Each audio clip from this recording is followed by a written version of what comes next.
Super star Rajinikanth north market మీద serious గా focus పెడుతున్నారు.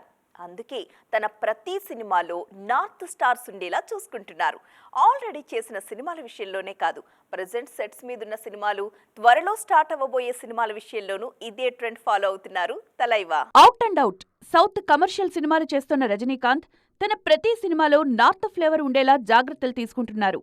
చాలా రోజులుగా ఇదే ఫార్ములా కంటిన్యూ చేస్తున్న తలైవా అప్కమింగ్ సినిమాల విషయంలోనూ ఇదే సెంటిమెంట్ ను రిపీట్ చేయాలని ఫిక్స్ అయ్యారు. కాలా, 2.0, పేట, దర్బార్ ఇలా వరుసగా తన ప్రతి సినిమాలో బాలీవుడ్ స్టార్స్ నే విలన్ గా సెలెక్ట్ చేసుకుంటూ వస్తున్నారు రజనీకాంత్. బ్లాక్ బస్టర్ జైలర్ తో బాలీవుడ్ టచ్ మిస్ అయినా లేటెస్ట్ మూవీ వేట్టయాన్లో బిగ్ బి అమితాబ్ బచ్చన్ నే రంగంలో దించారు. ప్రెజెంట్ సెట్స్ మీదున్న కూలీ సినిమాలోనూ ఓ బాలీవుడ్ సూపర్ స్టార్ కనిపించబోతున్నారన్న న్యూస్ చాలా రోజులుగా వైరల్ అవుతోంది. కూలీ సినిమాలో mister perfectionist Aamir Khan guest role చేయబోతున్నారు అన్నది సౌత్ నార్త్ సర్కిల్స్ లో ట్రెండింగ్ టాపిక్. త్వరలో స్టార్ట్ అవ్వబోయే జైపూర్ షెడ్యూల్లోనే ఈ కాంబోకు సంబంధించిన సీన్స్ షూట్ చేయబోతున్నారట.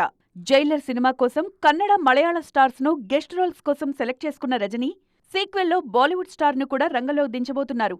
ఆ గెస్ట్ ఎవరన్నది కన్ఫర్మ్ కాకపోయినా రజనీ సెంటిమెంట్ ను కంటిన్యూ చేయడం మాత్రం పక్కా అంటున్నారు ఇండస్ట్రీ జనాలు.